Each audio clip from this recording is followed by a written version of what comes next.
Today, I'm going to talk about 5 mistakes tech newbies make, and then how you can avoid these mistakes. These mistakes are mistakes that make them, that stop them from being successful in tech. Right? I'm going to talk about those mistakes today and what you can do to avoid that mistake. There are 5 of them, and number 4 is one of the mistakes that really kill people out of their tech careers, and they stop halfway. Right? So you're going to pay attention and promise me you're going to avoid all of these mistakes so you can pull forward in your tech career. So let's take number 1. The first mistake people make while starting out in tech is trying to learn too much at the same time. I'm an advocate of trying so many things out. I advocate doing a lot of things in your career. But listen, you can't do everything at the same time. Give it space. If you want to learn graphic designing, for example, you don't go start learning Canva and Adobe Photoshop at the same time. You pick one software, master it before you go to the next. So I know people that started their graphic design careers with Adobe Photoshop. I know people that started with CorelDRAW. So you cannot start with all of the softwares at once. So this is a mistake people make. And how can you solve it? Focus on one software and one tool at the same time. If you're learning how to design flyers, if you're learning how to do illustrators, visual effects and all of that, start with one software at a time. If it's Canva, master Canva before you progressively move to Adobe Photoshop or CorelDRAW. Just learn one thing at a time. When you master, you can move to the next, but do not make the mistake of trying to learn everything at the same time. You will overcloud your mind or your head rather, with so much information, and at the end of the day, you don't even know where to start from. You won't find your footing. So start with the basics first, and then with time, you can progress. That is mistake number 1, and please do what I've said to be able to avoid it. Mistake number 2, neglecting soft skills. And what do I mean by soft skills? Problem solving, teamwork, and communication. A lot of you go ahead and learn all the technical skills you did in tech. If you want to learn how to code, you learned HTML, you've learned CSS, you've learned all of the coding languages, Python, JavaScript, and all of that. And then you forget that you'll be working with people.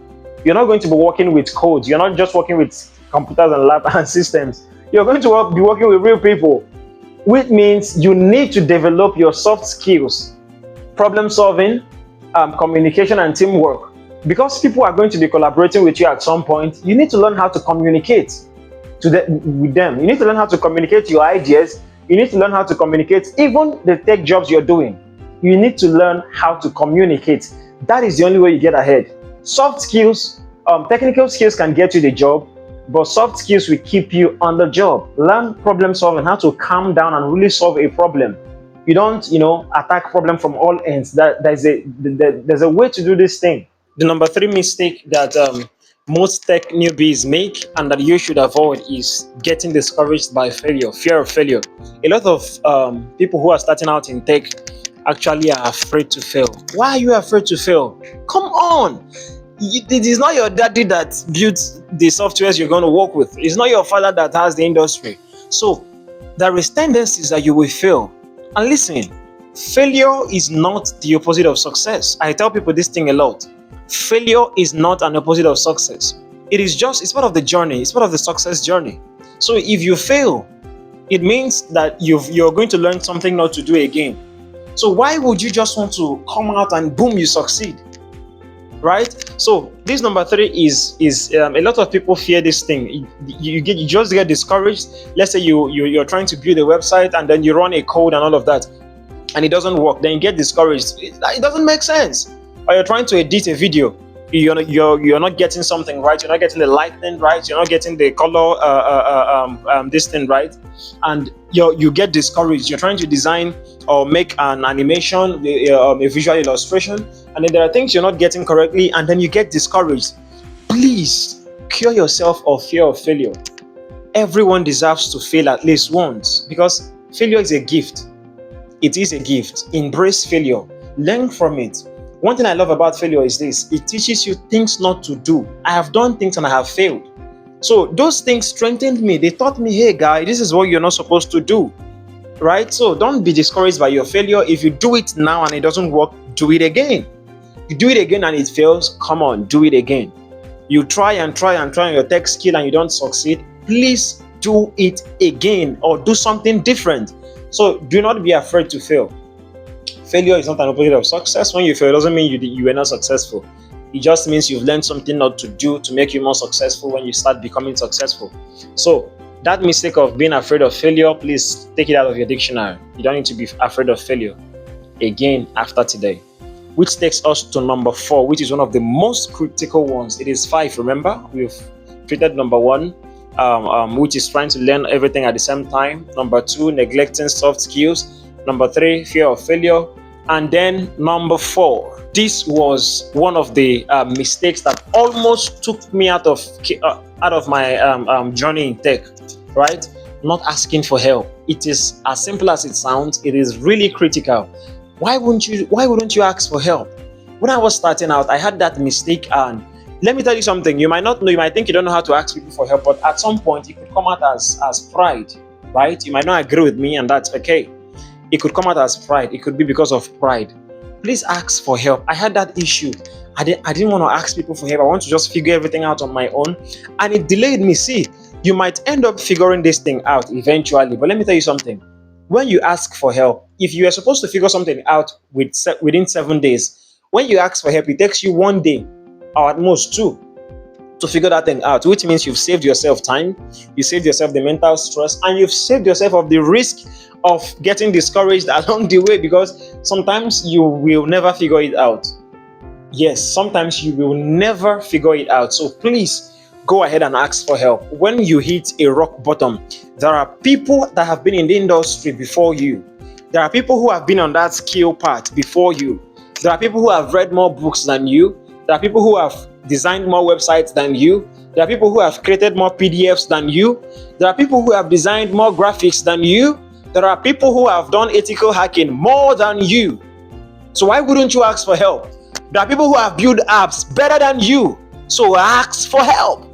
Don't be afraid of asking for help. Don't be afraid to ask. People can only turn you down. They won't stop you. Even if they go ahead and turn you down, go ahead and do what you want to do. Ask other people for help. Someone will definitely assist you. So don't try to figure everything out on your own. Do reach out to people. There are people willing to help. Don't figure out everything, right? There are things you should really ask for help. Don't make that mistake. Which takes us to the last one on the list. Number 5, not building a portfolio. Most people begin in tech and do a lot of jobs and do not have a portfolio. Please have a portfolio.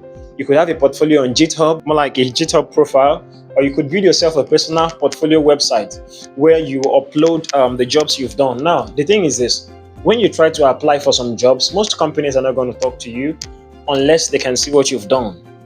Like if I'm the hiring manager, I'm not going to take your word for it. No matter what you tell me, no matter the jobs you tell me you've done, I'm not going to listen to you until I see a portfolio. A portfolio is like your online resume. It shows people who are about to hire at a glance everything you've been able to do and things you can do. If you've built a website, have it on your portfolio. If you're into UI UX designing, have the jobs you've done, the apps you've designed on your portfolio. It makes it easy for people to look up the things you've done. Don't make that mistake of not having a portfolio. If you're a community manager, you're a copywriter, you're a content writer, you're a video editor, you are a graphic designer, you're into ethical hacking, you do something in cybersecurity, please, you need a portfolio. Don't be in tech without a portfolio, especially if you're job hunting. Please have a portfolio and list all the things you've been able to accomplish, all the things you've been able to do. It helps people know more about you even before you speak or say something. I hope you took something out of this video.